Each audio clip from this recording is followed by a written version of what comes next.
let's shift to the PMDD awareness. You retired from work shortly Mhm. after she passed away and have dedicated yourself to teaching people and sharing your experience, but also just that PMDD is a thing with people and wearing. So Mary Beth sent me Christina's shirt, her memorial 5K. Tell us about this. What is this that you do? Okay.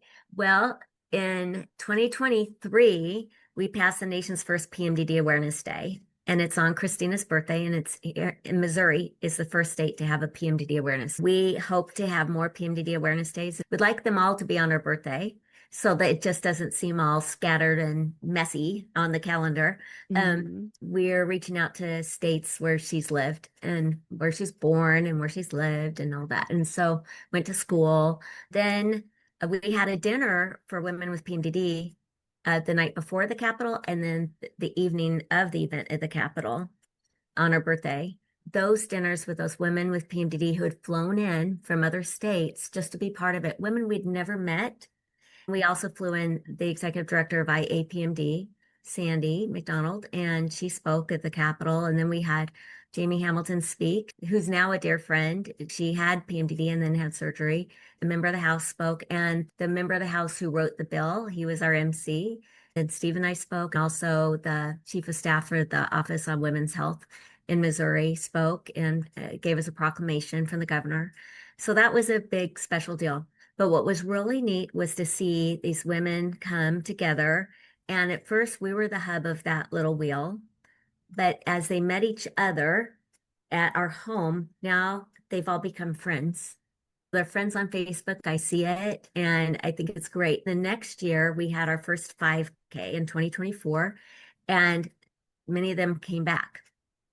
Now they know each other. So then when we had the dinner at our home and the fireside chat, we've done that each time, a fireside chat afterwards.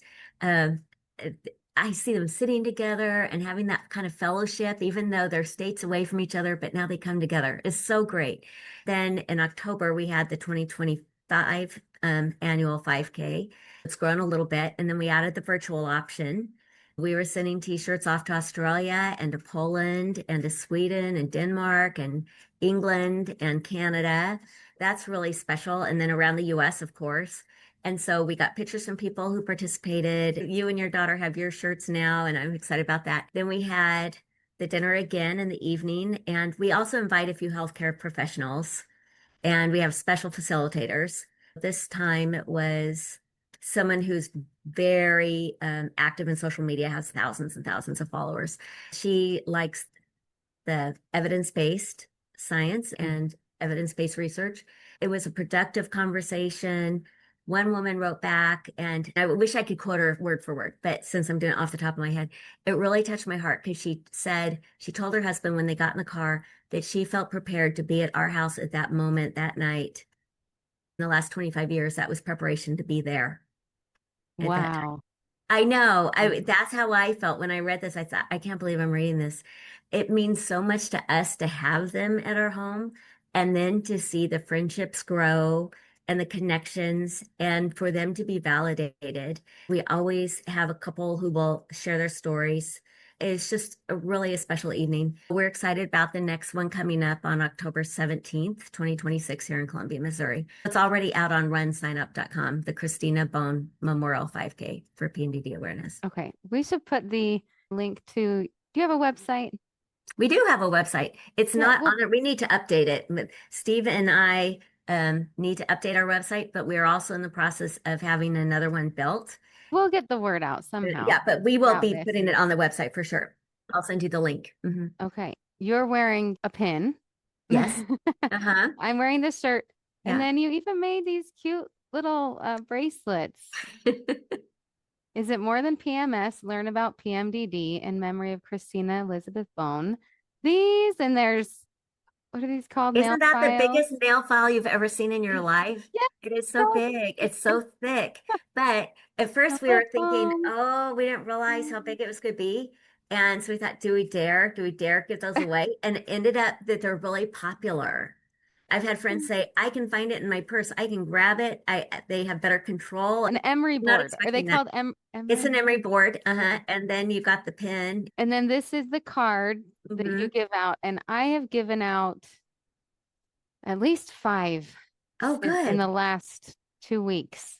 Okay. I have been surprised by the response. Everyone has been so genuine. I gave it to my doctor last week.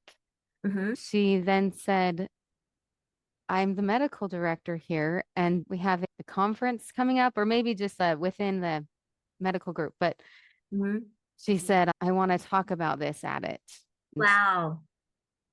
Wow. I will gladly send you more cards so you can take her some cards I for did her give office. her, I gave her a few. Okay. Another woman that I gave at least two to is from church. She and her husband are going to serve a mission in Peru. Oh, But good. she's medical. She will be the nurse over all Okay. of the missionaries, and they're Hmm. aged 18 to 27 or so. She said to me, we just had a Zoom meeting about mental health, and she had been informed that one of their sister missionaries, one of the girls, only had symptoms around her period. There we And go. yeah, she said, I don't know much about this, but I'm going to look into it. It's making a difference. You know, Thank that's you. If things. you'll go out to the Christina Bohn channel on YouTube, then there's that 7-minute video. It's a high level overview about PMDD and Christina. We originally made it for our Chamber of Commerce last fall, and then we edited out the reference to the chamber so we could share it anywhere. Hmm. So you might want to share that link with your friend who's going to Peru and with your medical director because it kind of sums it up. I have the gift of being long-winded, but I can contain myself if I absolutely have to keep a presentation 20 minutes or whatever minutes I can do it.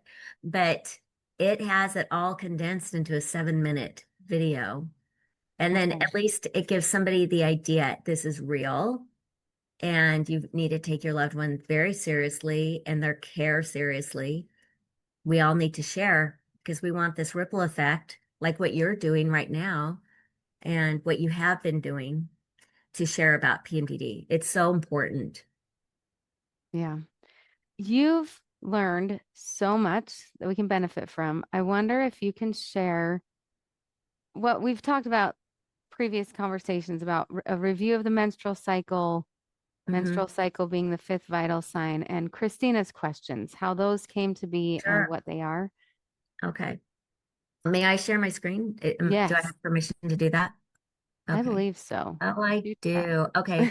Oh, wait, one moment. I realize what I need to do. Okay.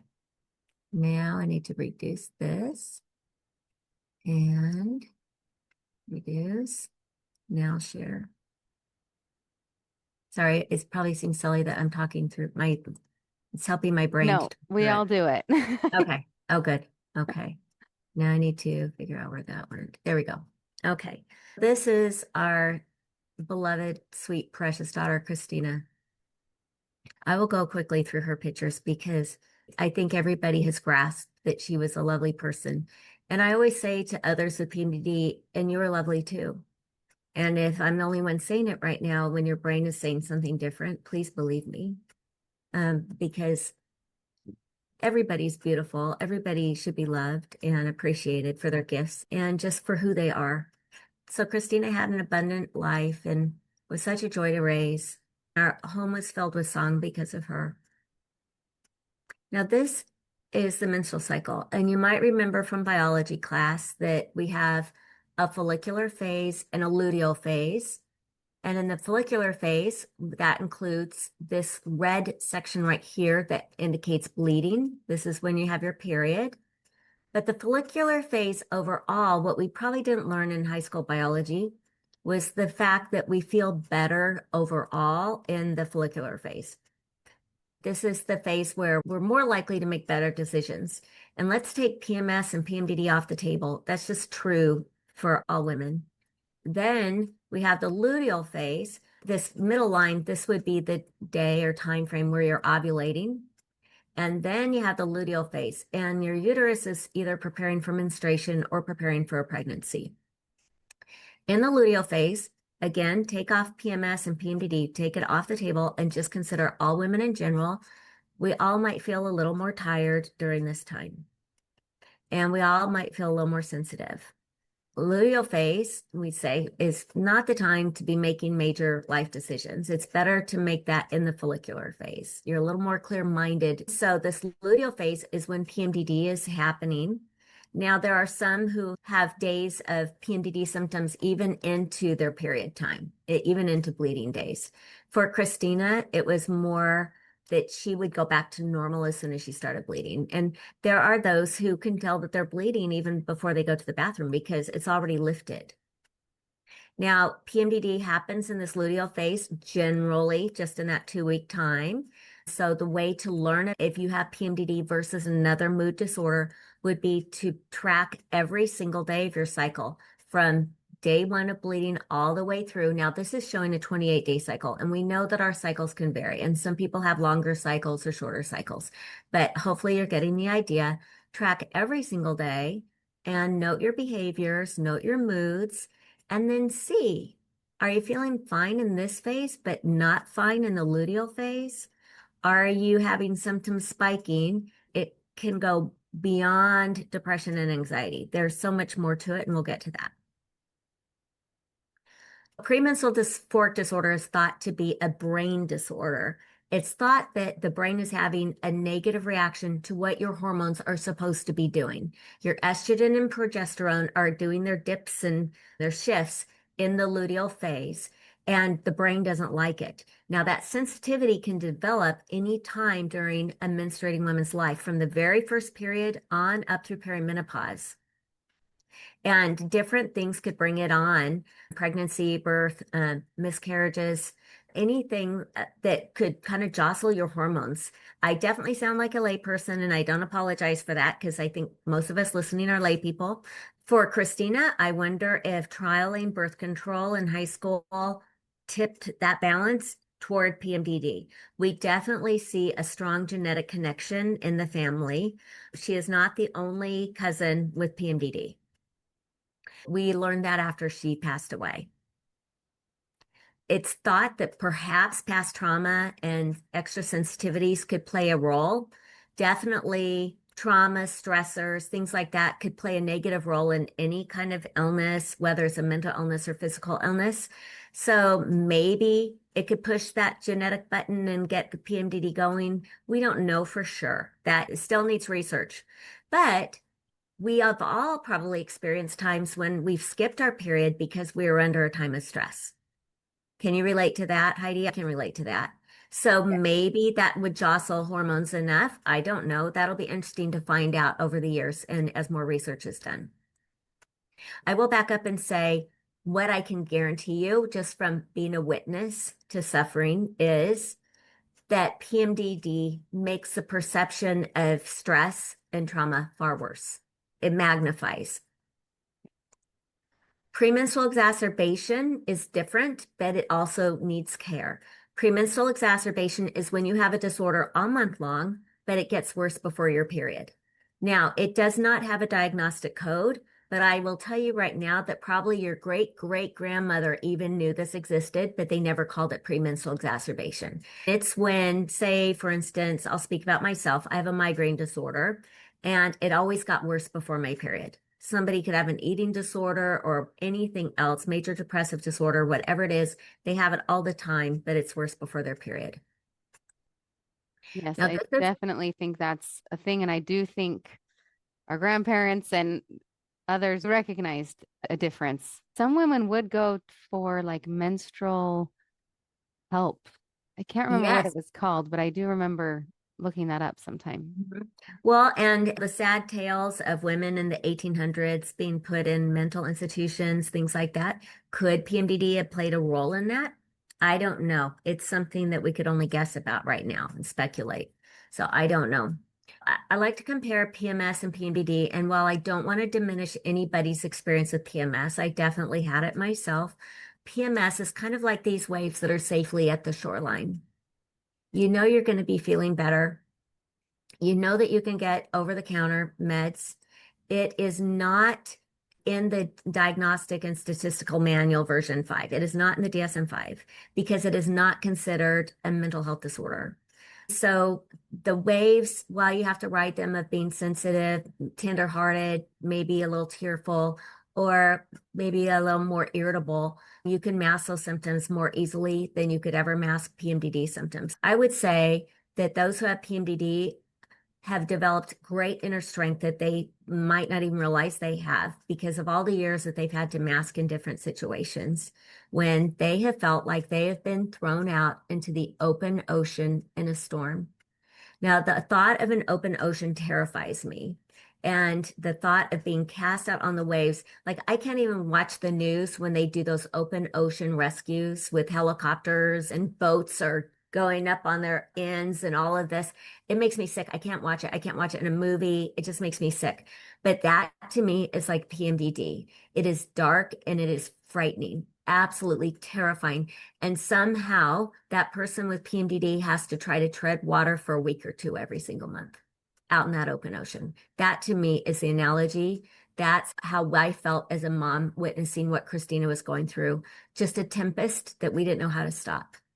It's thought that 5.5%, and you'll see different studies, and we don't have to ever apologize for results of different studies. Sometimes they'll say between 3 and 8% could have PMDD, roughly 5.5% or 1 in 20. That is approximately similar number to the number of women who have diabetes.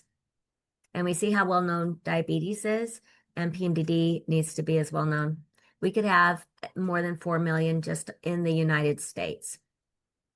It is a global issue, like I mentioned earlier. It's commonly misdiagnosed. Bipolar disorder is the most common misdiagnosis. And you can appreciate why. If someone is at their doctor and they're happy, then the next time they're sad, then they might go back the next time and they're happy or mad, and back and forth it goes. It might seem very obvious and like an easy diagnosis to make. Other misdiagnoses could be schizophrenia because someone is presenting with psychosis. There could be other mood disorders and depression disorders that they're also misdiagnosed with, but actually depression is part of this. The numbers for those who attempt suicide is quite high. It's 34%. So 1 in 3 will attempt. 72% will suffer from suicidal thoughts and 49% will plan. Now, these are statistics from the researchers on the Clinical Advisory Board for the International Association for Premenstrual Disorders.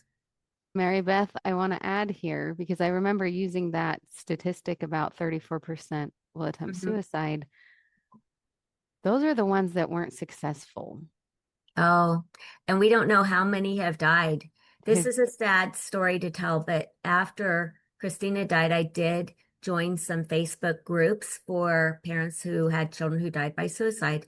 And there was a specific group for mothers who lost children to suicide. I was reading too many descriptions of daughters like Christina, and they couldn't understand why their daughters were gone. Among the rules are one, you weren't allowed to share your faith, and two, you couldn't diagnose anybody else's kids.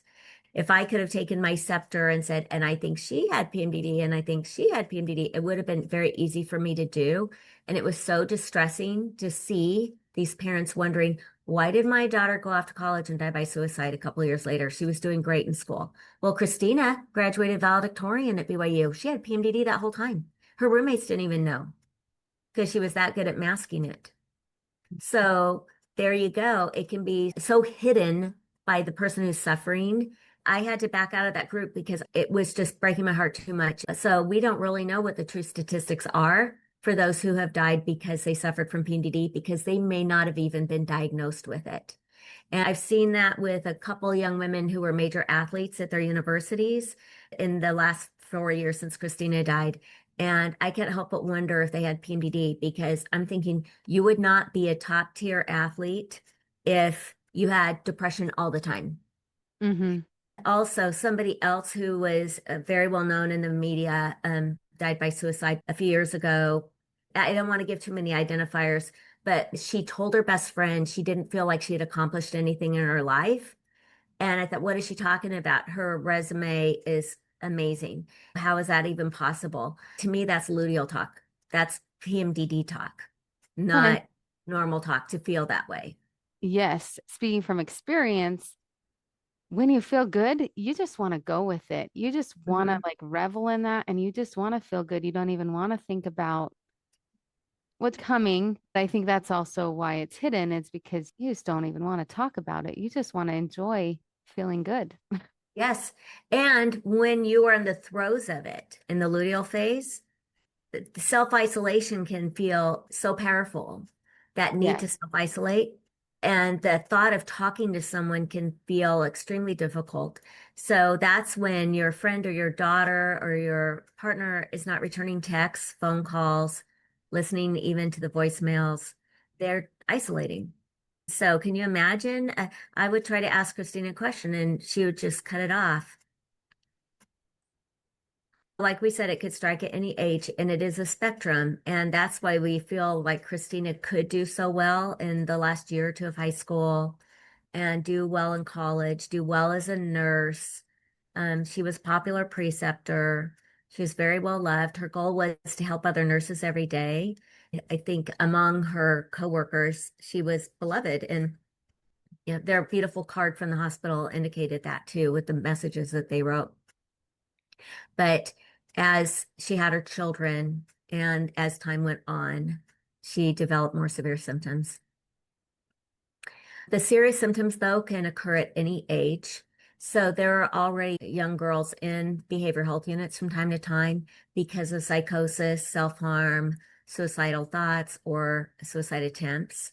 A nurse practitioner followed us out of a conference one day where we spoke, and she called our name as we were walking down the hall and caught up with us. She said that she was a nurse at a behavioral health unit and she was eager to get back because they had the same girls coming every single month. Now, of course, they're coming according to their cycles. They're different times. They weren't coming as a group. She said they called them their frequent flyers, and she felt that she finally had their answer. She couldn't wait to get back to talk about PMDD. So when Oh, that conference was in 2022, October of 2022. So you see how recent that was? yes. You think how many other behavioral health unit staff and doctors and nurses don't know about PMDD yet? It happens all the time.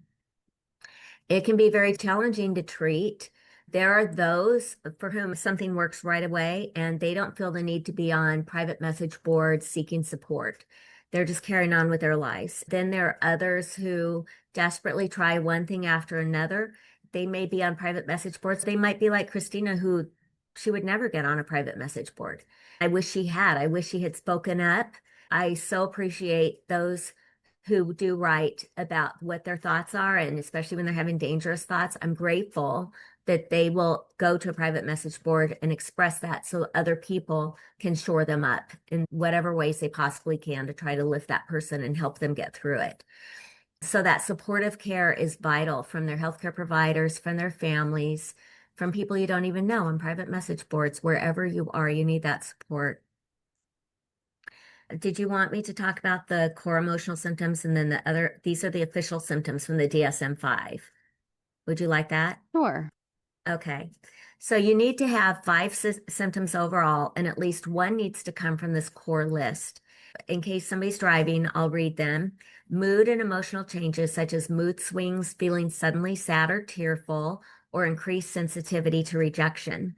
Now, that increased sensitivity to rejection is where you're highly sensitive if you feel criticized or not approved of or rejected. For instance, I, as a well-meaning mom, might call Christina one day and say, "Hey, I learned a new way to cook hard-boiled eggs." If she's in her luteal phase and suffering in the depths of PMDD, she might be thinking, "Do you think I'm an idiot? You really don't think I know how to run a household, and you're telling me how to boil hard-boiled eggs." When excited mom is just wanting to have a conversation with my daughter, and I learned a new hack on Good Morning America. So the conversations can go sideways when that rejection sensitivity dysphoria is at play. That can be very difficult because I see RSD as a real problem for family relationships and friendships during the luteal phase. What is RSD? Is that Oh, rejection sensitive dysphoria, pardon me. okay? Yeah. The next symptom group would be irritability, anger, or increased interpersonal conflict. So that irritability could be something as simple as Christina taking a picture of the kitchen sink in her apartment with her roommates because she was mad that the dishcloth was getting stinky at the bottom of the sink underneath a bunch of dirty dishes. That was not like Christina. That only ever happened in that last semester at college. And that was when it just seemed like PMDD started to bloom, like come out. That's when her roommates noticed that she just seemed more on edge. That would be Christina's level of irritability. But for somebody else, they could have extreme anger, they could have outbursts, they could have domestic violence, they could have loud fights, saying hateful things, they could have a depressed mood, they could feel hopeless, they could feel worthless or guilty. I would add shame to that list. They could have anxiety, tension, feelings of being keyed up or on edge. So you have to have at least one of those symptoms. And we recognize that Christina had all of those in that last year, maybe the last few years of her life. Then additional symptoms, decreased interest in usual activities, difficulty concentrating or focusing, thinking. It's often called brain fog, tiredness or low energy, changes in appetite. You could have food cravings. You could overeat or binge eat. Christina had some notes in her journals. We noticed that her journals were luteal phase journals. She wrote about how guilty she felt hiding in the pantry eating. Mm. You could have hypersomnia where you're very, very sleepy. You could just feel flat and like you can't get out of bed. So now you're calling in sick, or you're not going to your class in college or at high school because you can't peel yourself off your mattress or get yourself off the couch. Or you could have insomnia where you're having trouble falling asleep or staying asleep. You could feel overwhelmed or out of control. One day, that beautiful, wonderful woman who you knew in Lincoln, who was so sad that Christina died. So she was the president of the women's organization. I believe she was the one who called Christina and wanted to add one more person for Christina to do visits with. Now, Christina loved doing that. She loved all her church assignments, but Christina told me she started to cry. She felt overwhelmed. That wonderful president brought over dinner. And when Christina told me that, my heart was so touched. Now we look back and we see, oh, it was luteal phase time. It was PMDD that was causing her to feel so overwhelmed. You could have the physical symptoms that are also common with PMS as far as breast tenderness or swelling. But then I would go further to say joint or muscle pain can be much more extreme with PMDD. Bloating and weight gain can happen also with PMDD. And then while suicidality is not yet an official symptom in the DSM-5, it certainly ought to be because the research has borne this out. Those with PMDD are at that increased risk for suicidal behavior. What is important to understand is if you are using hormonal contraceptives, tracking is not going to be accurate. You can do your best, but also I would say to some, you might already have the evidence because unintentionally you may have been tracking for years. You can look if you have a really good period tracker where you've been tracking things, or you have your journals. I used to keep the little Hallmark calendar books, and I would track when I would start my periods and when I had my migraine headaches, and I could see the spike in migraines before my periods every month. Having the benefit of that paper tracker, actually, I could see more clearly. And now that we've moved to our phones, I kind of feel like that was our disadvantage with Christina at our home was that I wasn't looking at a paper tracker. Maybe if I'd been tracking things, I would have seen the cyclical nature of things. These are ways PMDD can manifest what it could look like in somebody's life. And you might have other ones that you would add to this list. They might be absent from work or school in a cyclical fashion. They might be really good at wearing a mask as far as being able to hide their symptoms. But once they get in the car, they might be crying all the way home in their commute. Or once they get home, they might be taking out their day's stresses on their kids or their partners, spouses, any other loved ones, their moms, dads, whoever, because they've been wearing a mask all day and it's just too much. Now, once they're in their safe zone, my advice to moms who kind of feel like they could be a bit of a whipping post is please remember the luteal phase is worse for your daughter. And It's going to pass. It's going to get better, but she needs your unconditional love and support right now more than ever. They could be highly sensitive. They could become paranoid, like how Christina thought that we were against them for 10 years. That wasn't even true. But that was, thanks to PMDD's lies. They could become delusional. Now, that's really called menstrual psychosis. But at the time, we didn't have that vocabulary when she's with us for the first 9 months. So we were calling it delusions. Yeah. Um, they could recall traumatic or cringeworthy memories where they just seem to come out of nowhere. You might be trying to calm them, comfort them, help them, and your words just feel like they're bouncing off some invisible shield. But this is where PMDD is that liar and thief and that foreign hacker in the brain taking over. They could be writing heart-wrenching journals. The brain fog, inability to concentrate, can't get work done, can't meet deadlines, due dates, things like that. We have a tale of two families. One family was continually harassed by the school district because their daughter missed a couple days of school every single month, but she was still an A student. She could compensate, but for a couple days out of the month, she just could not peel herself off her bed. They were harassed and got the letters from the district with all the threats.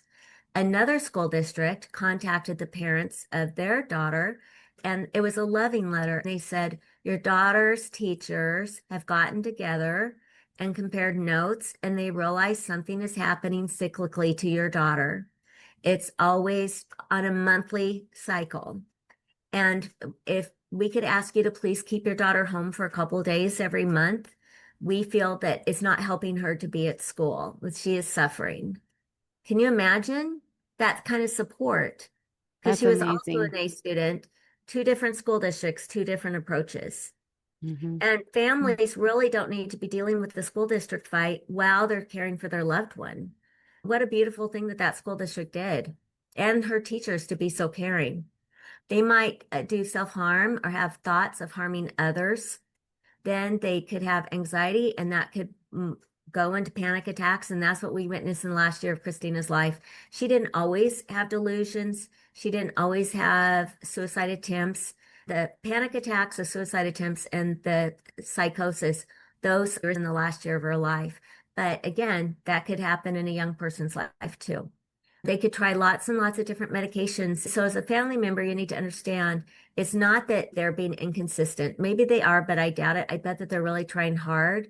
But it could be that the meds just aren't working well for them. They know that. They live in their body. For Christina, she did have genetic testing. Once her psychiatrist at the hospital where she was the most found out about that, he requested those genetic tests. And then so much made sense to him that there were certain prescriptions that would never work for her. So she had wasted time, months, and money on prescriptions that were a bad idea for her. Like I said, they could be diagnosed with bipolar disorder, but they could also receive many other misdiagnoses like Christina had. They could become emotionally or physically distant and not respond to texts, voice messages, or emails for long periods of time. We saw that during COVID with Christina, Zoom calls with the family playing games with family members around the country. Christina wasn't hopping on. We didn't know why, and it was this. They could be going to the ER pretty often, and if the ER doesn't know to consider the menstrual cycle and ask about it, if they don't know about PMDD, it's a real disadvantage for them. They could have the migraines and aches and pains. They could lack impulse control. Inhibitions go down. This is when you shouldn't be making big decisions. Don't decide to get a tattoo during luteal phase. Just don't do it. Don't pick out your wedding registry during luteal phase. You might feel differently about breaking up or asking for a divorce if you wait, because that could be PMDD lying to you. Just know that you are on rough waters. You are in a sensitive time and you need support, but it can be really, really hard for some people to seek that support, especially if they suffer from mutism. I did not see mutism on the list when I read American studies. It might be there somewhere, and I just haven't found a study with it yet. But I did read it from a study in India, but that was definitely one of Christina's symptoms. She would become ghost-like, just so quiet. She would become extremely fatigued and feel guilt and shame because she felt like cleaning the house and doing lots of projects in follicular phase, But luteal phase, she didn't even remember that. And she felt like everybody would be better off without her and that she wasn't a good enough mother. Her children deserved a better mother and so on, because she was judging herself and how well she was keeping up. And she didn't feel like she was doing a good job of that. They might sleep too much or too little. They could be suicidal or they could have homicidal thoughts. This is something where you really want to be watchful and have that open relationship as best you can, but also they need good doctors, good therapists who they can talk to. Can you imagine how terrified a woman would be to admit that she's having homicidal thoughts because they're afraid that somebody's going to throw them in jail and throw away the key? No, if they will say what they're thinking, the doctor can say, there's help for this. There are prescriptions that we can help you with this, and there's therapy that we can give you. There's cognitive behavioral therapy that we can do, or dialectical behavioral therapy. There are good things we can do. They could have depression, of course, crying spells. They could be comparing themselves to others and feel inadequate and incapable. They may have different pregnancies. They may feel terrific, and the PMDD might be on a break during their pregnancy and possibly while nursing. It not a guarantee for everybody, but then others will have prenatal and or postpartum depression. There is a bidirectional link with PMDD for postpartum depression.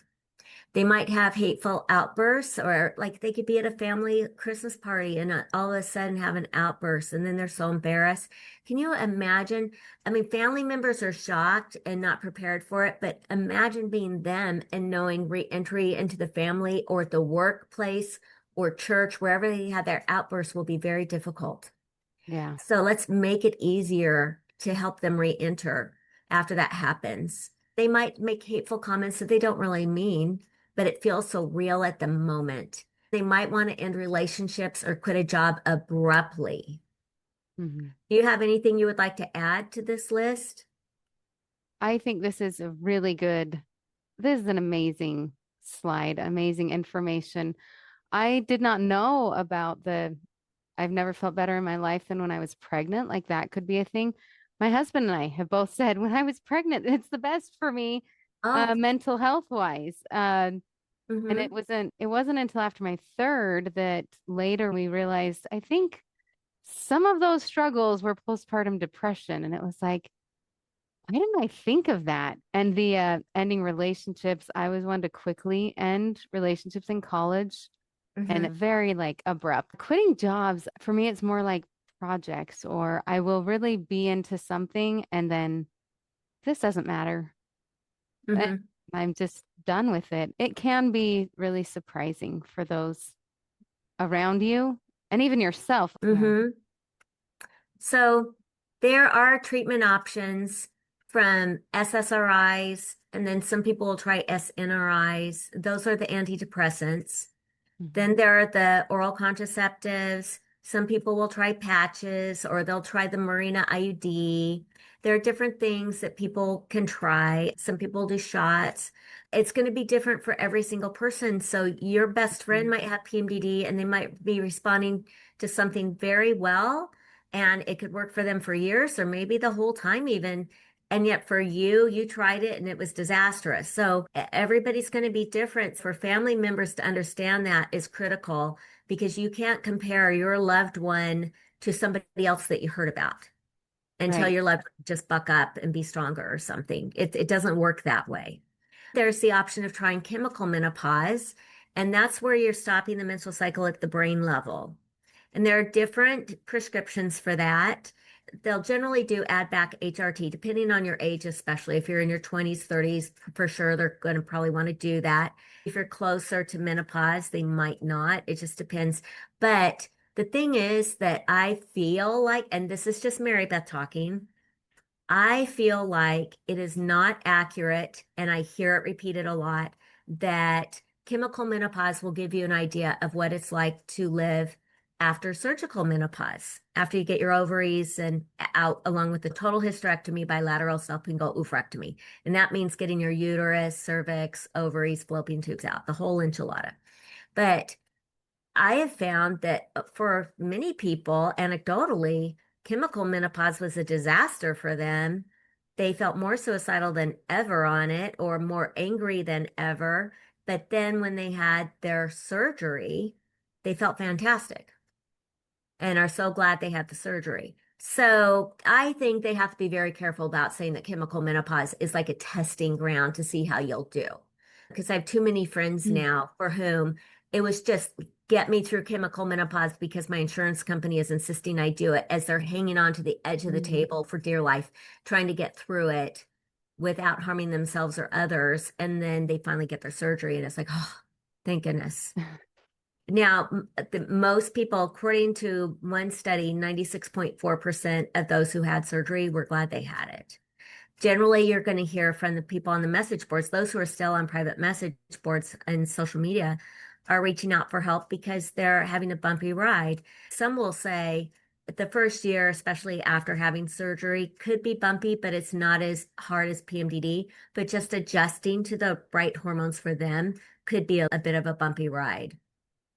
Then there's cognitive behavioral therapy, there's dialectical behavioral therapy, and then there are other therapies also that could be tried. And Christina tried them all. I Her would, surgery was canceled or denied the day before she died. mm, The day before she died was like a combination of lots of sad things. Oh, there is something that I would like to paraphrase a gynecologist who spoke at a conference I was attending. She said she wanted to dispel a myth that is perpetuated every day in gynecologists' offices around the United States. And that myth is that certain forms of birth control stay local. Your body is a system and nothing stays local.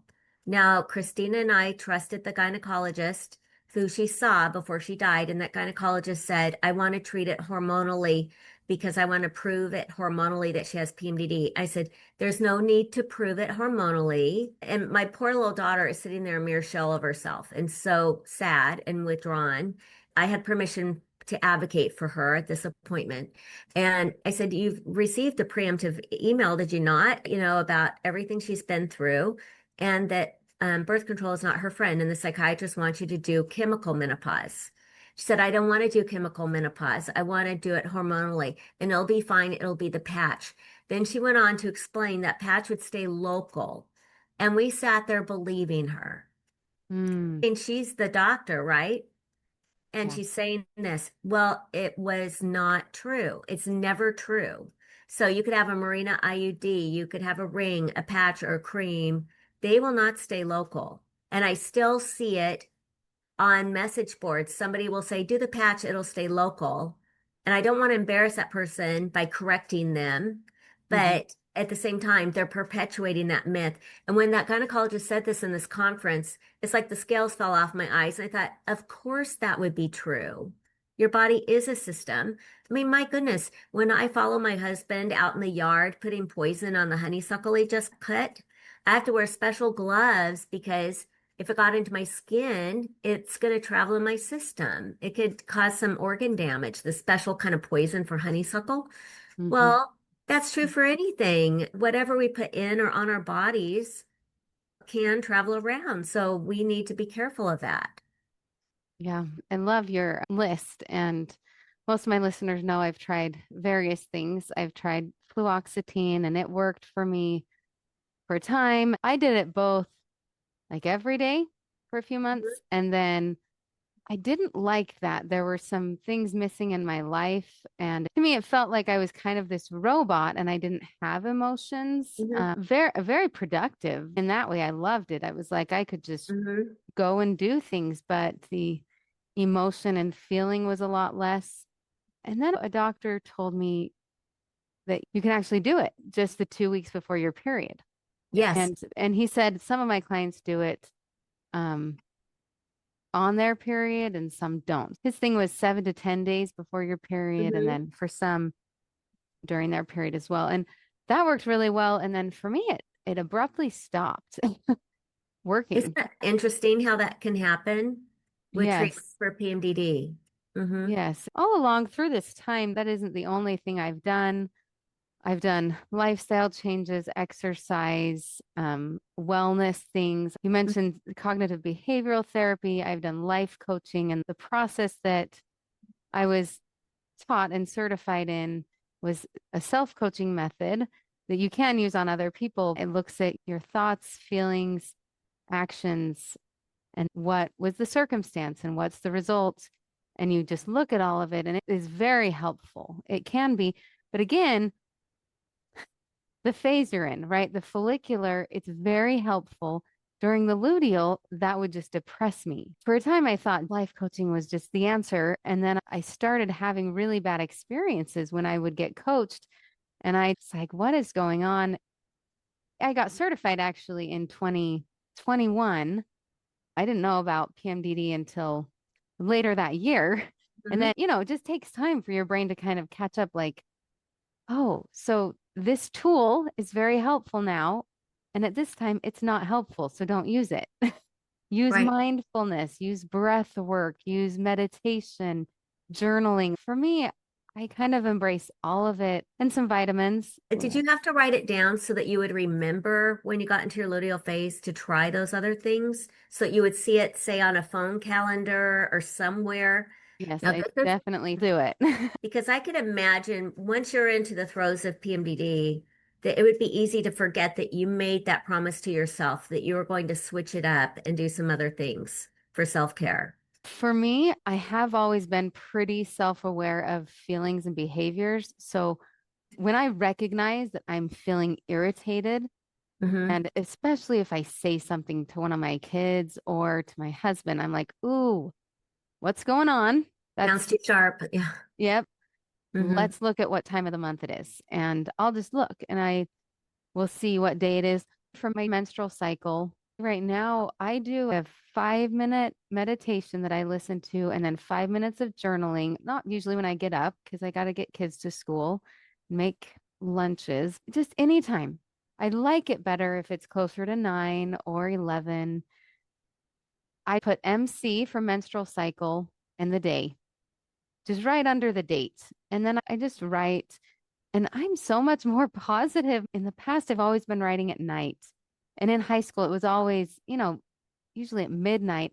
But I Hmm. was a very event person in my journal. So I would write events, and then sometimes my feelings would spill out. And that's why I can see things now that I didn't really notice at the time. I think journaling is such a great expression, but I feel that doing it earlier in the day, right after having done breath work or a short meditation, it's really working well for me. It helps me just get into a better place with myself, I guess. Oh, that's wonderful. And I have a feeling somebody listening is going to try to implement what you're talking about. Oh, I hope so. Yeah, Hmm. try it. I think so.